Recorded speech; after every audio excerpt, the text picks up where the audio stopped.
everybody. How are you today? I'm really excited about this series. It's kind of close to my heart because it's set in the Gulf of Mexico. And sorry, I'm a little bit nervous, so pardon. Um, it's Sage is kind of my beach spirit animal. She's kind of Destiny. I think that she and Destiny from the Enchanted Coast would get along fabulously. Um, do any of you have any questions about the series? Have you read it before? No? Okay. Before I get started, yesterday I went to this really cool place. It was called DeLeon Springs. The water was absolutely freezing, but there's a natural spring there, and they have this whole area roped off, where you can swim right over the spring. So if you dive down, it's like 30 feet deep on one side, and but the water is crystal clear. I looked down and it looked like it was like 8 feet. They have like this concrete wall around it. And I thought, oh, that's like 8 or 9 feet. And then there was this little kid. He dove. He was wearing goggles. He dove clear to the bottom, and it looked. There were at least four lengths of him when he was coming back up. I was so shocked. And then the other side of it had, similar similar things. You could still see the bottom and it was crystal clear, but it was like waist deep. So they kind of made it till, to where like little kids could swim and stuff too. But the cool thing about it is there's this old sugar mill there. They turned it into it's pancake house now. You go and it's like $7.99 to make your own pancakes. All you can eat pancakes. It's cool. But I did one of my adventures videos for it, so you might want to check that out.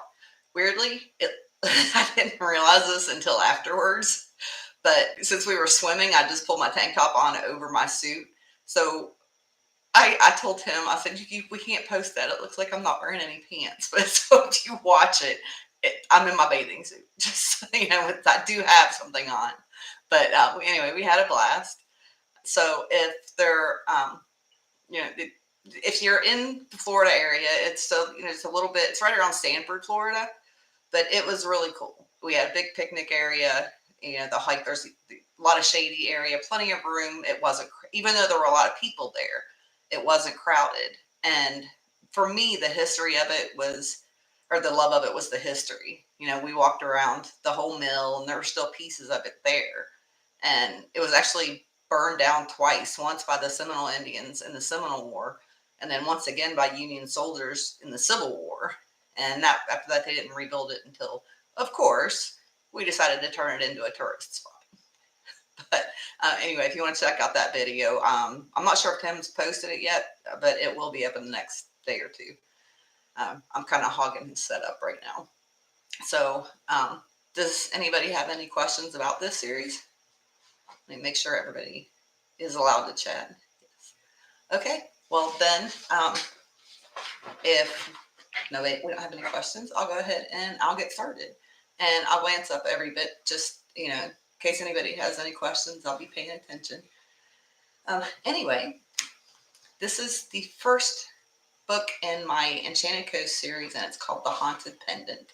And I hope you love it. Chapter 1. Knock it off, I said, jabbing my fork at my best friend Eli's hand. It was the fourth time he'd tried to filch a scallop from my plate. I can't help it, he said, snatching his hand back before I could impale it. I'm stress eating. I scoffed. What's got your knickers in a twist now? Is your dry cleaning late? Are your Yoda socks dirty? Oh, no, I know.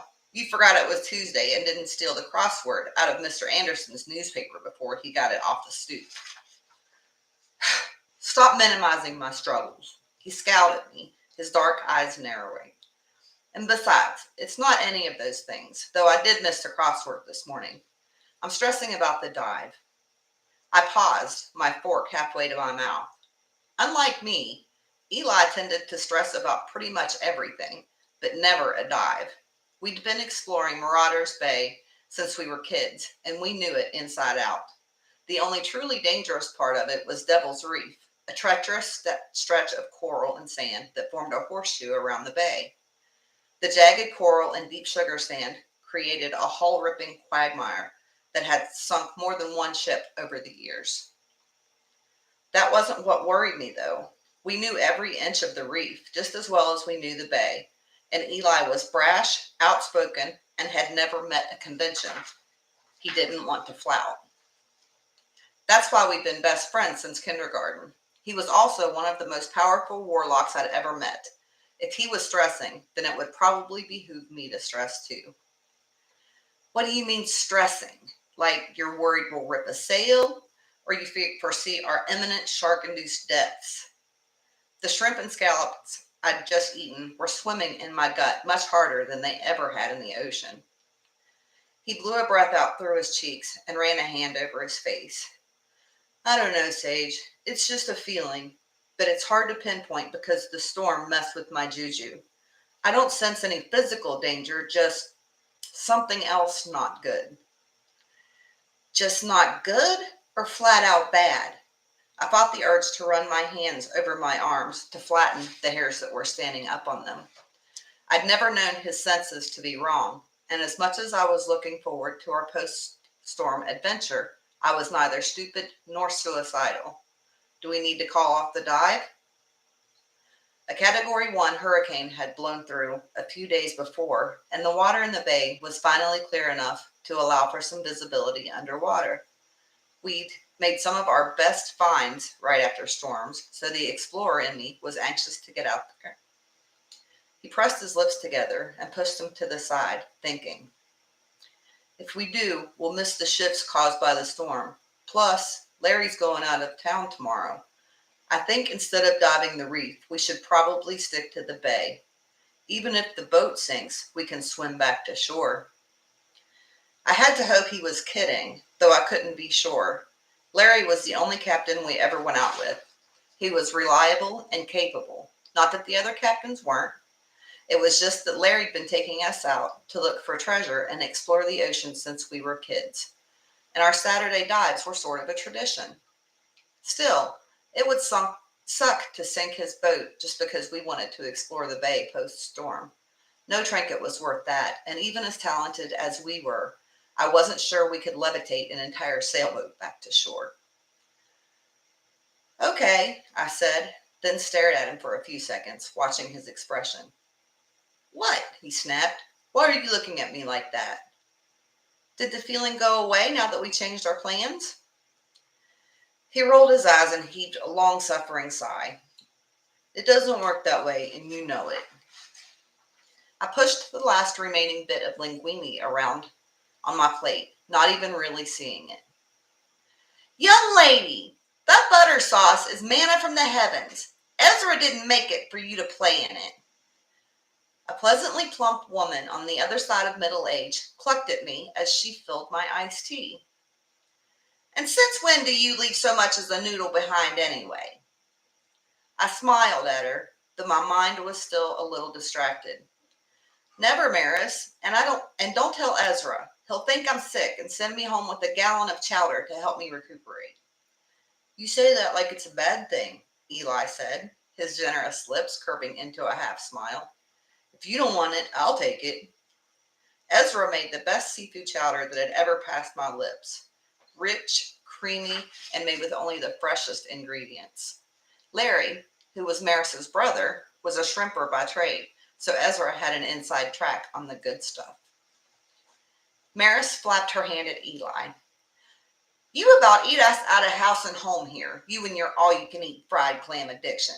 I'm not sending the rest of the day's profits home with you, too. He hopped up and pulled her into a big hug, then planted a sloppy kiss on her cheek.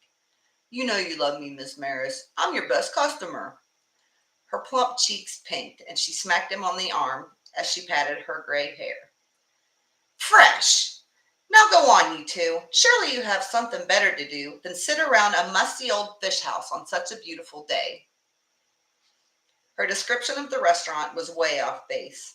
The cozy clam was old, but the weathered wooden floorboards and plank tables, worn smooth by the feet and elbows of thousands of happy customers, gave the place a homey, welcoming feel you just didn't find in a brand new building.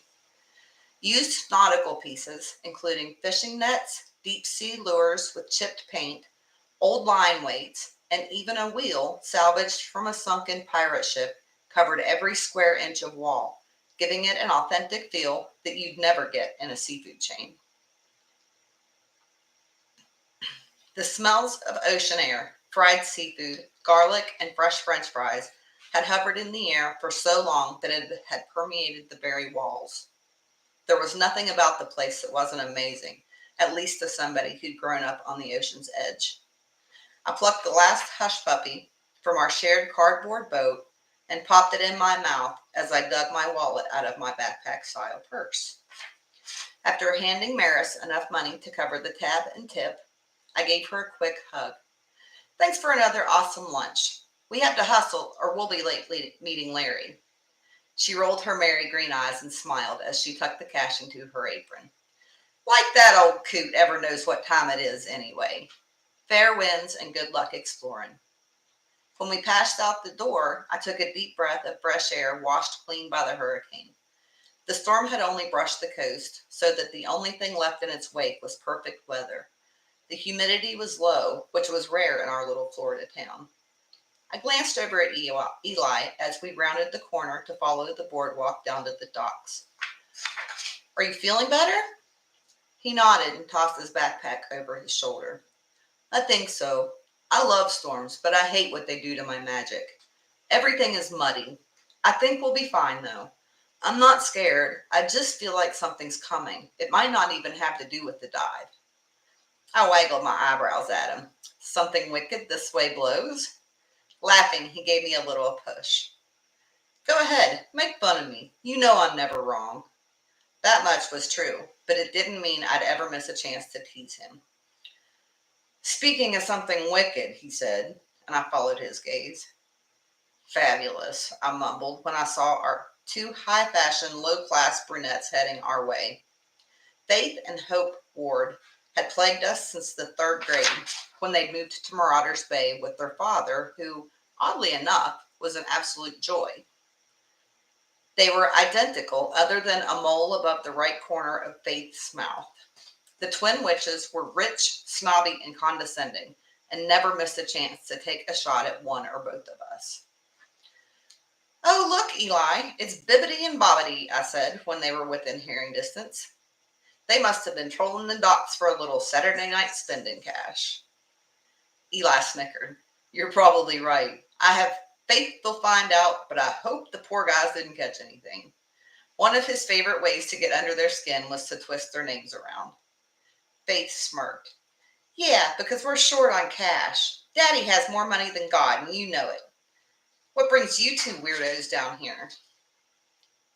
Hope raked her gaze over us and shuddered. They're probably heading out on that ratty boat, seeing as how they're both dressed like beach bums as usual. Nice shirt, she said to Eli. He glanced down at his show me your booty tank top, then shook his head and waved his finger. Oh no, sweetie, he said, making a circular gesture around the text with his forefinger. This doesn't mean you. Even if I were so inclined, I can guarantee my taste wouldn't run toward tall, dumb, and nasty. Faith's dark eyes snapped to him. A spike of energy washed over me, and my armlet grew warm, giving me a heads up that something magical was coming. Knowing Eli's epic magic was wonky, I stepped in front of him and threw up a shield before whatever curse she was throwing at him could stick. Now, I said after I felt the sting of her magic hit my shield. That's no way to play nice. No, Eli said, nudging me aside. It certainly isn't. And I recognize that hex. I'm rubber, you're glue. Back at you, witches. He flicked a wrist and an evil smile curled his lips. His magic must not have been too wonky because a burst of energy raised the hair on the back of my neck 2 seconds before the scent of rotten garbage assailed my nostrils. I laughed because the garbage spell was one of Eli's specialties. You two were dumb enough to hit him with his own hex?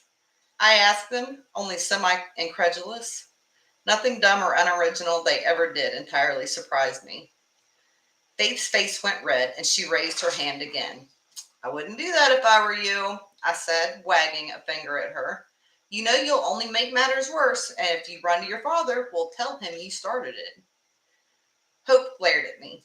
So, he'll believe us over you. I arched a brow at her because she knew that wasn't true. Their father had been married for many years, and though he loved them, he wasn't blind to them. Me, on the other hand, he loved. They'd been in a lot. They'd been in hot water more than once for practicing magic, where they might have been seen by non-magicals. According to my older sister, who was on the town's council of magic, they were on their last chance. Will he, though? You sure you don't want to think this through a little? Before you end up a dumpster? It wouldn't have been the first time one of us had ended up transfigured, or even the 20th. It was sort of what we did. Neither of them said anything, but Faith was dangerously close to popping a vessel if the crimson hue of her face was anything to go by. I summoned a magical energy coin and rolled it across my knuckles.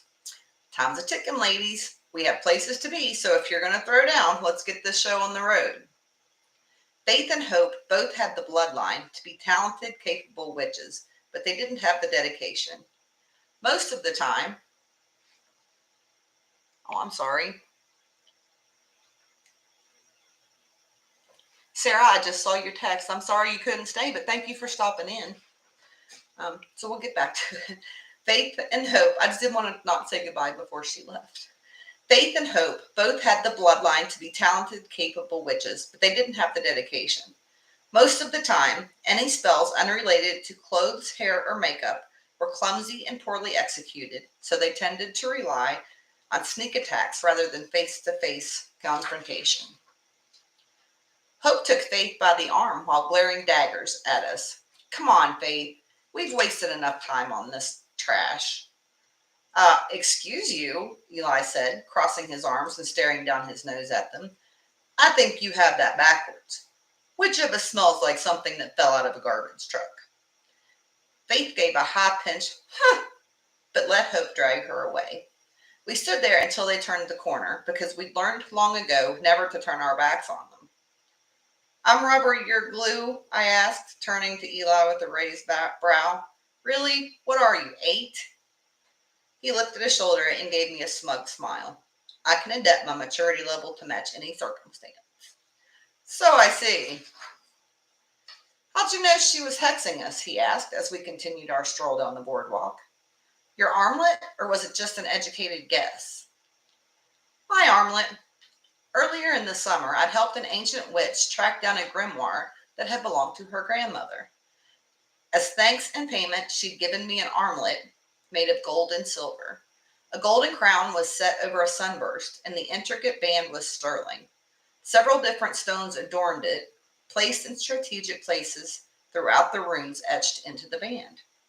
Its symbolism was complex, but the long and short of it was that it was meant to help me protect as well as enhance my natural gift of being able to detect cursed objects and dark magic.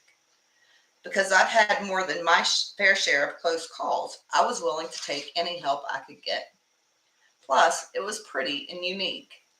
I wore it on my upper right arm and never took it off. We continued on past the touristy shops, boutique restaurants, and beach bars until we reached the north end of the boardwalk that led to a marina where most of the local boats were moored. As always, the sound of the water slapping off the hulls of the boats and the cry of seagulls invigorated me. By the time we made it to the sea urchin, Eli's bad feeling had slipped from my mind, replaced by the enchantment of seeing what treasures the storm had stirred up. That's the end of chapter 1. How are you guys liking it so far? Hey, Renee. Oh, that Narnian Hobbit. I love it. Been listening to your stuff at work. That good. I'm glad I'm providing a little off-office entertainment. Okay, let's get on right on to chapter 2. Let me get a sip of water here.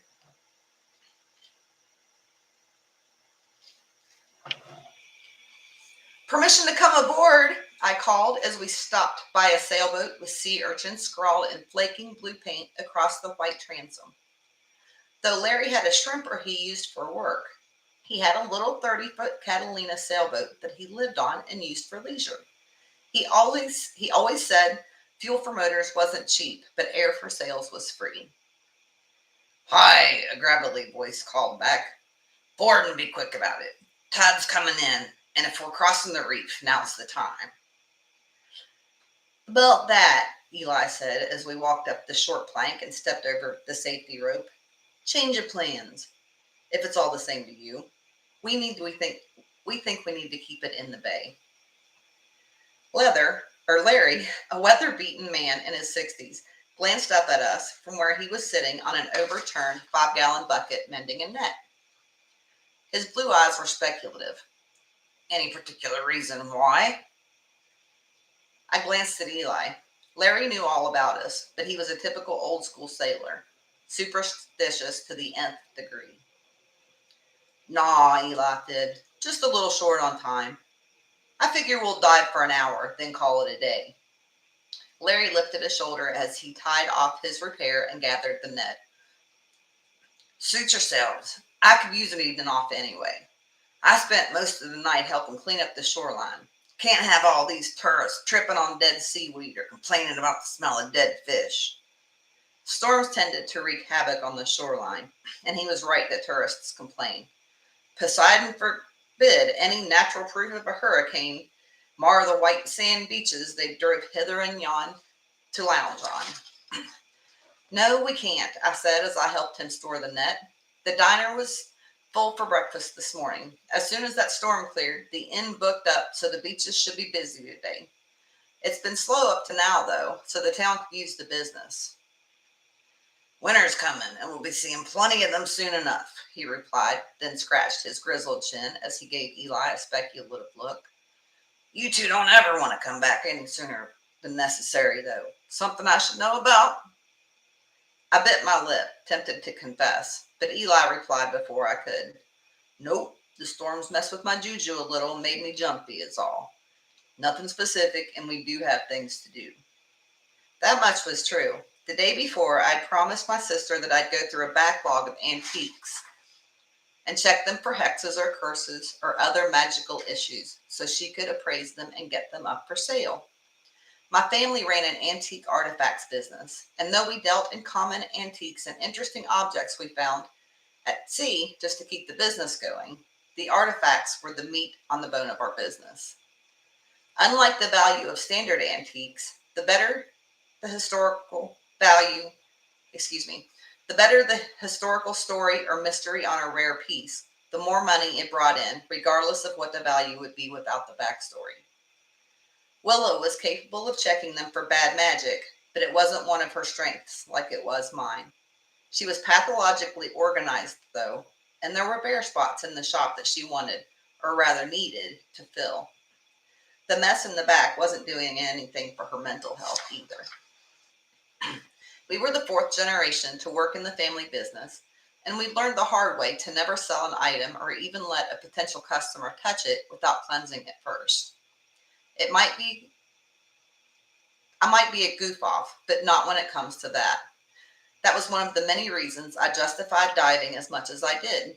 The reef had ripped open many a hull, and hurricanes had set a fair few too. As a result, our bag was full of all sorts of goodies just waiting to be discovered. Our bay, I'm sorry.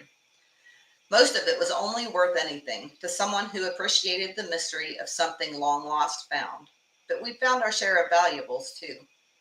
We'd discovered numerous gold medallions and coins dating back to the 1600s, and once we found a large sterling silver jewelry box still intact and full of jewelry valuable enough to add a nice chunk to the family fortune, especially after we traced it back to a duchess who'd left her husband to sail to the New World with her servant lover. Loose the lines, Poppet, and let's get to it.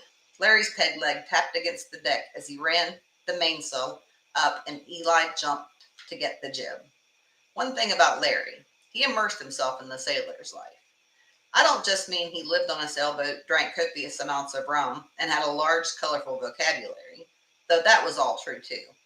He also wore a peg leg, even though he had a perfectly good prosthetic, and he insisted he lost his leg to a great white that he, of course, killed for daring to maim him. In truth, he lost it in a freak lawnmower accident. Mentioning that, though, would get you keelhauled. In fact, he played the part of Sea Rogue so well that I'd about fallen over when Maris had told me he had a master's degree in astronomy. Just goes to show you never really know a person. Though to be fair, the shark story should have been a clue that all was not as it seemed. I hopped onto the dock and unwound the line from the portside pleat and tossed it onto the boat, then did the same with the line on the starboard side. "Ready to sail, Captain," I said with a small salute toward the bow. "Steady as she goes, then," he called, slapping on his ratty captain's hat as he fired up the engine. He'd use it to get us out of the marina, then switch to sails. We had a good wind, so we wouldn't need it more than that. Once we were in the bay, Eli trimmed the sails, then assumed his favorite position on the foremost part of the bow. The wind ruffled his hair, blowing it loose from the rubber band that held it at the nape of his neck. A few years before, his barber had been out of town when Eli was due for a cut. By the time the guide returned, Eli had decided he liked his hair a little long. Or rather, he'd decided he liked irritating both my father and his mother by not keeping it trimmed.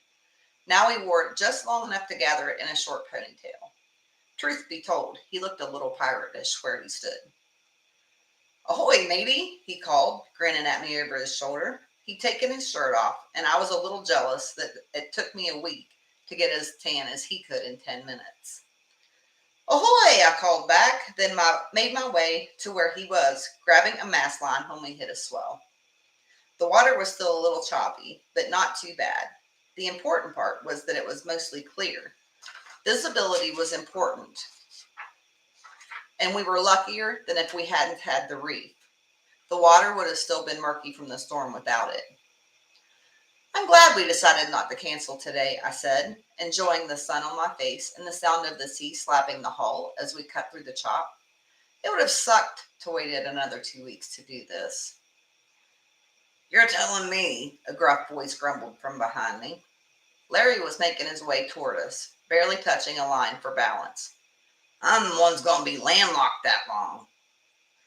"Yeah," Eli said, one side of his mouth curving up in a half smile. "How are you ever going to rest without the ocean to rock you to sleep?" Larry cut him a grouchy glare. "Don't remind me. I ain't slept on land in so long I probably won't get a wink being away from my own rack. There's nothing I can do. Our brother needs some help. Maris can't do it alone." "Oh," I exclaimed. "Is Maris going too? I didn't know that. In all my 28 years, I couldn't remember Maris ever being away from the clan." "Yep," he replied. "We're going to do a reunion of sorts while we're there. We haven't seen that part of our family in almost 5 years." I couldn't imagine going 5 days without seeing my family, let alone 5 years. Sometimes they made me crazy, but I wouldn't trade them for anything. Well, maybe my twin brother, but he was different.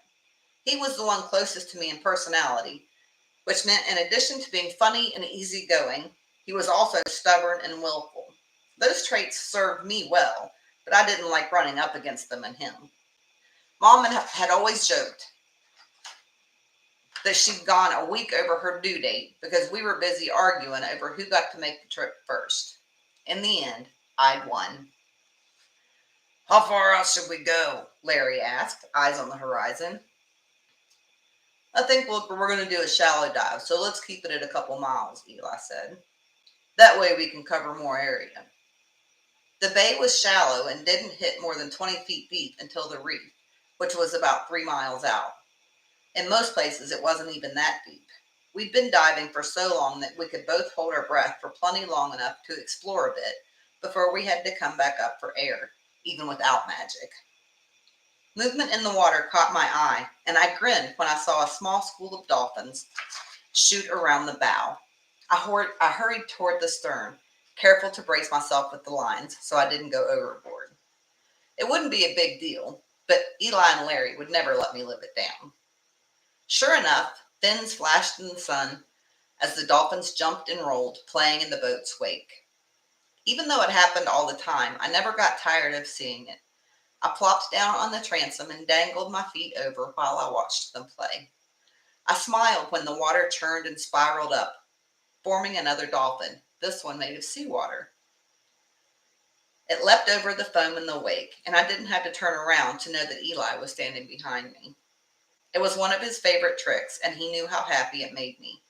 Suddenly, the dolphin morphed into a shark that leapt from the water. It chomped its jaws down on my bare foot, then lost form and collapsed back into the ocean with a splash. I squealed and jerked my foot up, laughing. Even a fake shark was enough to scare the bejesus out of me. That never gets old. He grinned as he took a seat beside me and peered into the water. The water's still a little murky, I said. Yeah, but I think it'll be okay, he replied. We'll hit the sandbars. Visibility there should be fine, and we haven't explored there for a while. I already told Larry if that's okay. I lifted a carefree shoulder. It didn't matter to me where we went as long as we were on the water, and the water over the shoal wouldn't be as deep. We sat in comfortable silence for a few minutes, just enjoying the view. The dolphins got bored after a bit and left to find other adventures, but we were both happy just passing time watching the water turn behind the boat. Larry's voice broke the quiet. Coming up on the shoal. Tide's almost high, but I'll stay on this side all the same. He spilled the winds from the sails, and I smiled when a seagull that had flown a little too close squawked when they left. The flapping sound sent a little jolt of adrenaline through me because it meant it was go time. Larry feathered the boat to a near standstill, and we helped him drop anchor before we retrieved our goggles, fins, and snorkels from a storage cubby under the seat. While you are gone, I'm just going to examine the backs of my eyelids for a bit. If you need me, holler, Larry said as he opened a beach chair and settled into it. Will do, I said as I pulled on my fins and slapped toward the transom where we'd jump. Here, Eli said, handing me a mesh bag he'd designed just for us. Ready? I asked, grinning at him as I snapped my mask on, leaving them on my forehead. Ready, he said, then jumped. Okay, that's 2 chapters so far. I'm going to check comments here and see what you guys have to say. Oh, Andrea, I'm glad you like hearing it, and you read it. Thank you. And Renee asked, do we get a new book in this series anytime soon? Yes, you do. I'm working on it. I've got it plotted. It's about 4 books out, so I'm hoping maybe around the end of November, first part of December. And Renee says, love seeing and listening to you. Gotta go eat. Okay, Renee, take care. Thanks for stopping in. And hey, Kim, I'm glad you love this series and thanks for stopping in. I was hoping you'd make it this time. Okay, let's get on to chapter 13. Oh, wait. Okay, Andrea Osmond. Great. Awesome. Yeah, I love this series. I love writing in it. I kind of slowed down publishing in it because I really want to take the time to look at the first few. I wrote them while I was having the health issues that I had, and I'm not quite happy with them. I want to make them a little longer, and I want to make sure that the continuity is there before I move on to the next one. Also, there's a free version. There's a free story in it in one of the book clubs that I'm in, and I'll put that link in the series. You get a free book every month from them, so I will put oh, actually, no, that's wrong. It's a promotion that I'm in with other paranormal cozy mystery authors, and there's a bunch of free books available all the time. So I'll link that in the bottom. Okay, here we go. Chapter 3. The water was a little cooler than usual because of the storm, but that was a good thing. Sometimes it could get uncomfortably warm in the summer. I liked it best when it had just a bit of bite. After all, if I wanted to take a bath, I'd stay home. Since we were sitting over a fairly deep spot, I struck out for the shoals that were 50 yards or so away. Once we were over the shoals, I turned to Eli. 1 for the money? 2 for the show, he replied, delivering the second line of our dive ditty. 3 for the treasure, now go dive, go, we said together, then took deep breaths and dove. No surprise, the storm had nudged the shoals around a little. There were 3 of them in total, each 20 or so feet wide, where the water was only 10 feet deep. Then there were deeper channels between them, where the water dipped to up to 20 feet deep. Larry had explained how and why they were formed that way, but suffice it to say, wind, location, and tides were responsible. I spent my first breath just relaxing and fish watching. Even though the water was still a little cloudy, I had decent visibility. After a couple of minutes, I surfaced for more air and decided it was time to go to work. I pulled my I pulled my metal detector from my bag and hit the button to turn it on, then dove back down. I'd only gone a few feet along the bottom when the red lights on it blinked and the machine vibrated. Using the little spatula end of it, I moved the sand as gently as I could to keep from clouding the water, then slid my fingers under the sand too. Sure enough, my fingers closed around something that felt like a coin. I picked it up and brought it up in front of my mask, then curled my nose when I realized I'd found a modern quarter. I stuffed it in my bag so I wouldn't keep finding it over and over, then moved on. It went like that for 15 minutes or so. I found a couple pieces of sea glass and an old button that might make for good souvenirs for the shop, but nothing world shattering. I was just about to move to the next shoal over when my detector went off again, this time over an area too large to be a coin. I shoved the sand around, sifting through it with my fingers so I wouldn't miss anything. When I didn't find anything on the surface, I dug a little deeper. About 6 inches down or so, I hit pay dirt in the form of what felt like the corner of a box. Adrenaline coursed through me, and the fine hairs on the back of my neck stood up like they did whenever I found something exciting.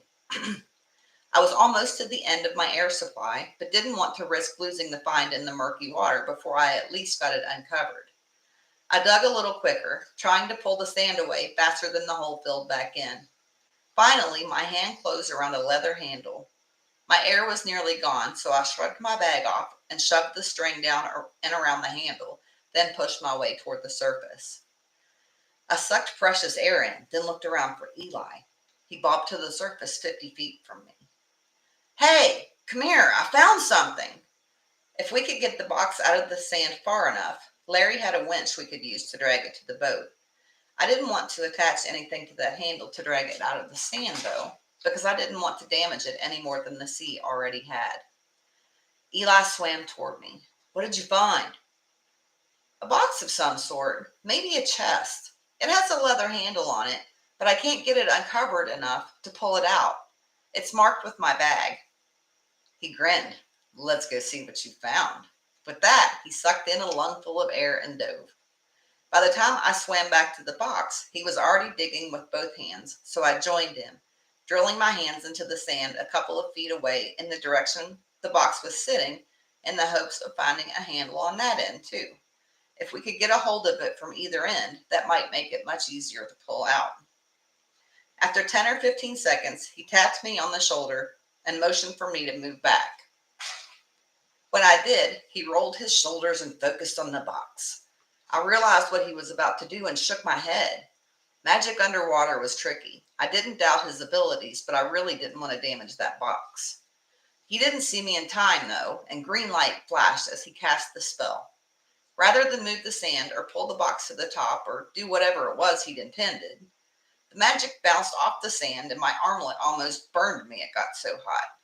I barely managed to push to my left in time to avoid it. Eli glanced at me, brows knit behind his mask, and shrugged. I jumped and spun around when something tapped me on the shoulder. A long, broad, blue tentacle waved at me, then motioned for me to move. I followed it back to where I assumed it disappeared over the edge of the shoal into the deep chasm that ran between them and grinned. Chet, a real-life baby kraken, was peeping at me over the edge, his giant brown eyes glimmering with happiness. He was too big to fit his body over the shoal, but apparently the channel was deep enough for him. Barely, from the looks of things. Thank goodness the tide was high. While a run-in with an octopus the size of a utility shed might have made most people either gasp in a lungful of water and drown, or pull a Jesus and walk on back to the boat, it didn't bother me at all. At least not this time. I ran into this particular kraken on a regular basis when I went diving on the other side of the reef.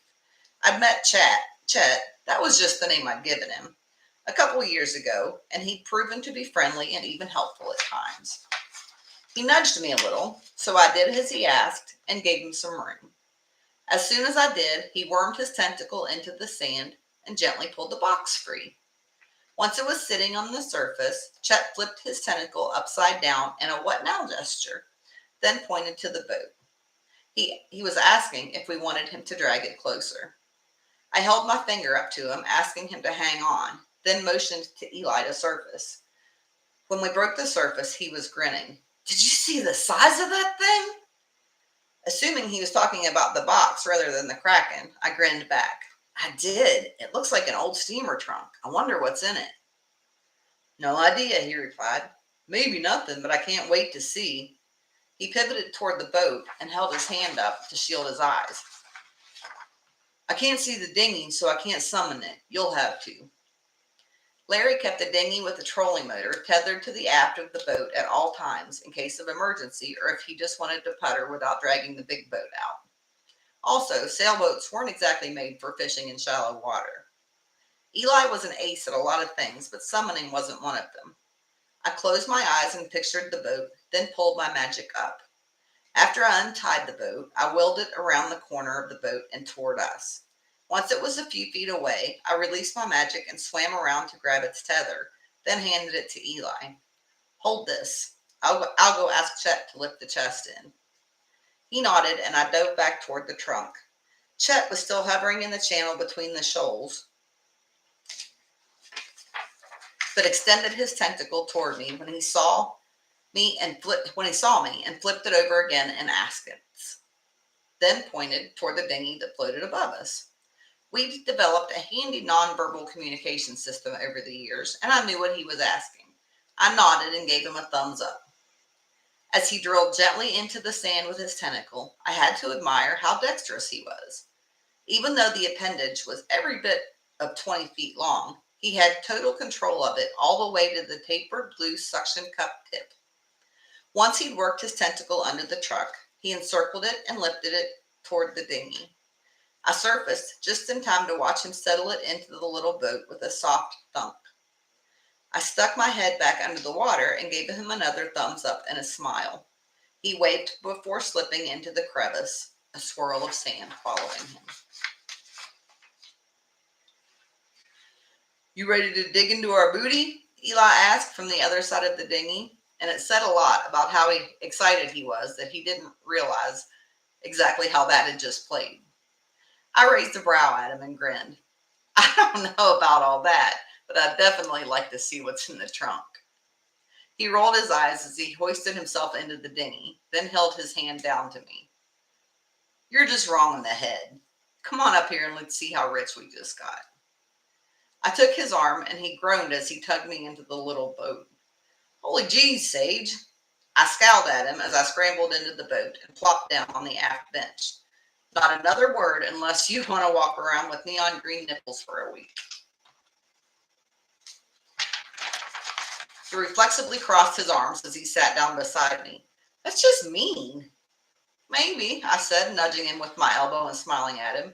But isn't that one of the reasons we get along? Well, yeah, but some things are sacred. Now, let's check out our haul. The trunk was in surprisingly good shape considering how far it had been buried, but it had definitely seen better days. The brass hinges, corner wraps, and bands around it were barely corroded, but the wood was scarred in ways that would suggest the damage had happened pre-sinking. It doesn't look like it's been in there very long, does it? I asked, giving it a critical once-over. His brow was furrowed, and he had one arm across his chest, his other elbow resting on it as he rubbed his chin. I don't know. Something's not right. The style of the trunk suggests the 1700s at the latest. So does the lock. Unless it went into the water recently, though, it should be in worse shape than it is. The leather's barely cracked, and there's hardly any corrosion on the brass at all. I sighed, disappointment starting to darken the edges of my excitement. Well, I guess there's only one way to find out, right? Let's get it back to the sea urchin and open her up. Since that was the Since the thing was at least 4 feet long, it was situated lengthways in the boat with the far end propped up on the hull. There was no way we could open it there. Let's do it, he said, then fired up the trolling motor and turned us in a wide circle so as not to dump the chest overboard. What a nightmare that would have been. Larry was waiting for us when we made it back, standing on the transom with his hands over his eyes like a visor to shade them. What you got there? He called as we brought the dinghy around. Eli cut the motor, allowing our momentum to bring us the rest of the way in.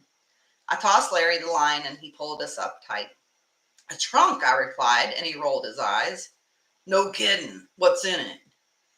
Not sure yet, but if you'll help us get it on board, we'll find out, I said. It was buried deep, so there could be something good in it. Or something bad, Eli muttered. I didn't like the way he said that, especially considering the bad feeling he'd had that morning. I had a sudden desire to turn around and take the trunk back to where we found it and shove it overboard. I had a gut feeling that whatever was in that trunk was going to be nothing but trouble, and my gut was rarely wrong. Excuse me. Okay, that's the end of that chapter. How are you guys liking it so far?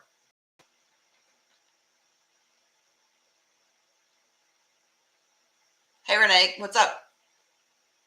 Kathy, she says, thanks, Tegan. This is great. I'm glad you're joining us again. It's good to see you. I'm excited to have everybody back. I'm really getting to know you guys, and it makes me feel so good that you're coming back to see me. I always worry that, I worry that nobody's going to show up or that, 800 people are going to show up, and I don't know which is scarier to me. Hey, Angie. Oh, you like it? She says, hi, I love this series. Thanks. I love writing in it. That's why I kind of slowed down in publishing in it until I could get, back in the light and fun, sunny part of things. And I want to make sure this is as excellent as it can be, because there are some really cool things coming in the series, and I want to make sure I get it just right. Okay, so on to chapter 4. I'll take a drink first.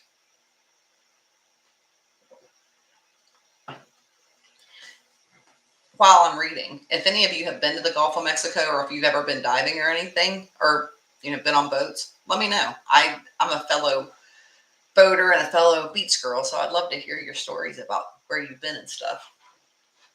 Chapter 4.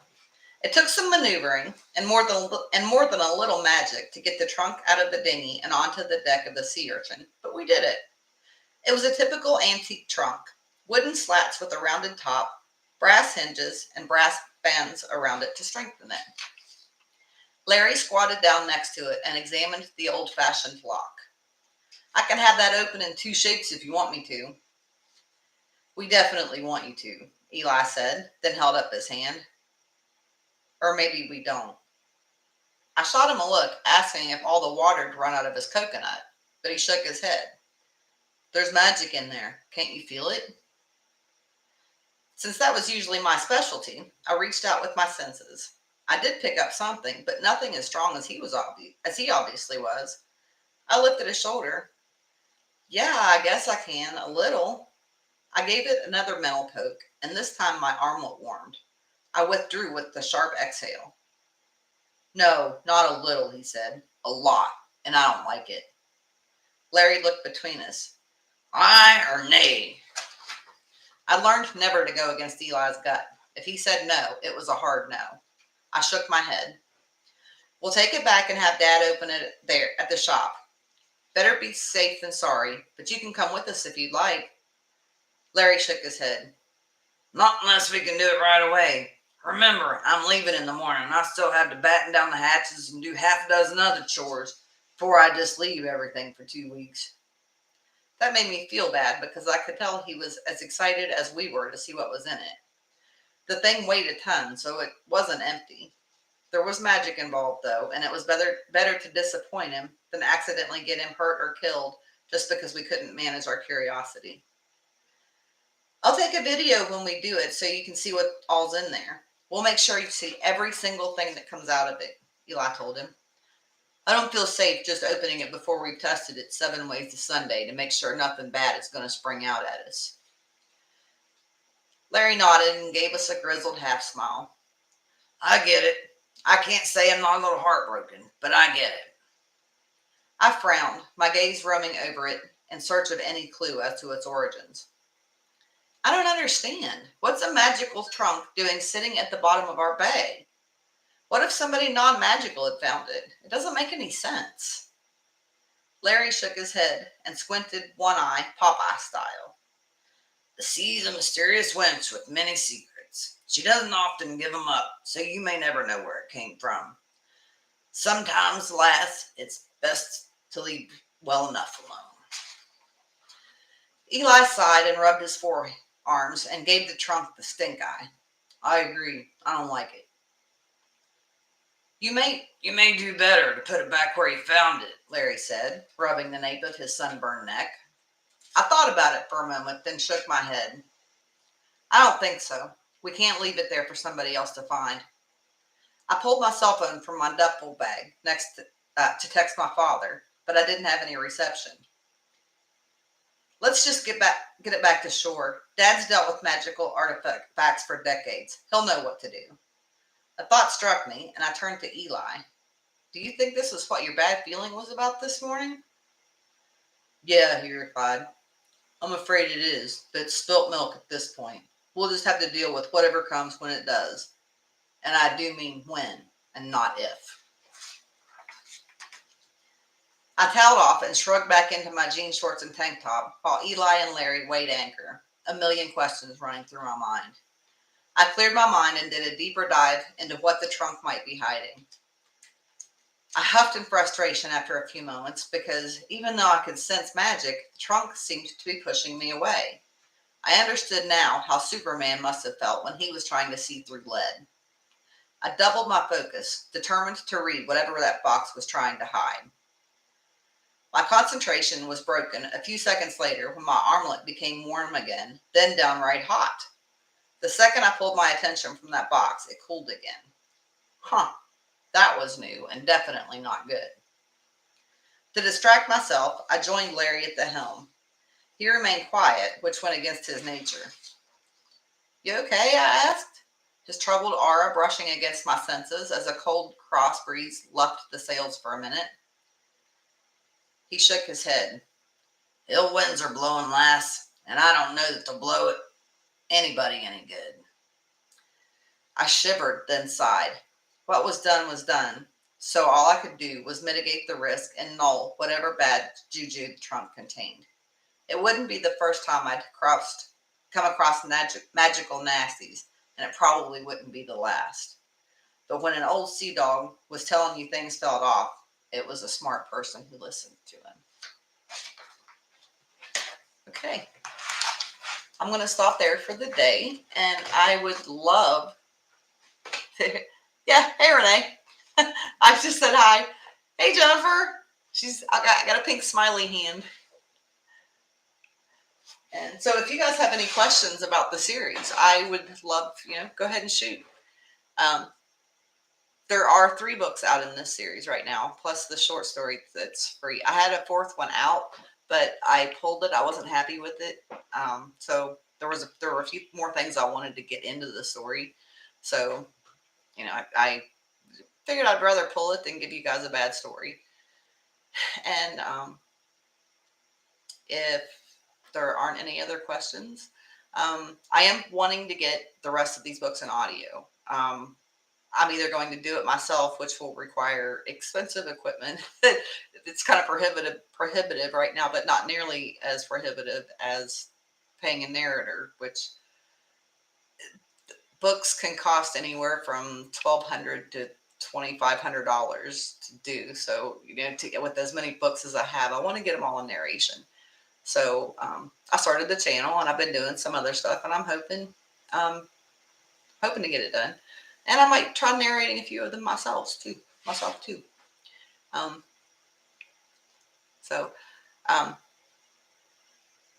If you would like to, also I forgot, We are now doing some members only content, and it's stuff that will eventually be available for free, because I don't want any of my content, I don't want anybody to not have access to my content. That was the primary reason I did this channel, was because audiobooks are so crazy expensive. And I don't have control of my prices on most of the channels, on most of the, Audible and that kind of stuff. I don't have real control. So I want everybody to be able to enjoy my audiobooks or my books in general. And if this is the way that you listen, you can read them, so to speak, then I want you to have access to it. Champagne Witches, the story that my sister Jennifer and I collaborate on, is available now. And there's a join button. If you join, I'll be putting all the books in that series and my newest audiobooks up in there first, and it's $4.99 a month. And if you consider an audiobook is between anywhere from $15 to $25, it's not too bad. And I'm going to take that money and I'm going to use it toward getting better equipment, so that I can either narrate myself, or I can hire the narrators to do others. So if you would like to join, or I'll shamelessly promote myself. You can do the buy me a coffee thing, or super chats, and we've got some really cool stuff coming up on the channel. Tim's been working hard. Oh, he'll shoot me if I don't show you. We got so many comments about this that he actually made a shirt that says "Get your poop in a group," and if you look closer, it says Aunt Addie 2017, which is a pee hole lake. He's got that posted on our store on my website, Tegan Maher. I'm so proud of him. He's making all this really cool stuff, and he's starting to learn how to do stuff so he can make covers and do his own thing. I'm proud of him. He's super smart. But anyway, I appreciate you guys tuning in. And if there's anything else that you'd like, you can reach out to me here on the channel in the comments section. And please like, subscribe, and comment, and I'll get back to you. Hey, Tanya, how are you? We've got Tanya Caps joining us. Thank you very much. She said she loves my shirt. If you have any more questions, anybody? No? Okay, well, that is all for today. And like I said, check out the short it's actually not a short, it's going to be a short video, a regular length video about the mill that we went to yesterday, because it was so cool. And Kathy says, thanks for the book. Thanks again for the books. Great work. And Kathy, I'm glad you enjoyed it. And thank you guys for joining me. It was a pleasure. And this was my first time doing this, so I was a little nervous. I appreciate you, working with me through the bobbles and whatnot. But anyway, thank you guys. And I will see you next week, same time, to read more of the book. You guys have, Tanya Caps. So she said I'm a rock star. She's actually the real rock star, because she is absolutely brilliant. If you haven't checked out, I'm sure that you guys have checked out Tanya. If you haven't checked out her channel, go check it out, because she does so many amazing things, and her books are awesome. She does a lot of camping with her family, and I love watching that stuff too. So it's really, she's got a lot of cool stuff. Go check her channel out if you can. Tanya, you're just Tanya Caps. It's Tanya Caps, Cozy Mystery Author is where you can find her. So run over there and check her out. And you guys have an amazing night. I will see you the next time.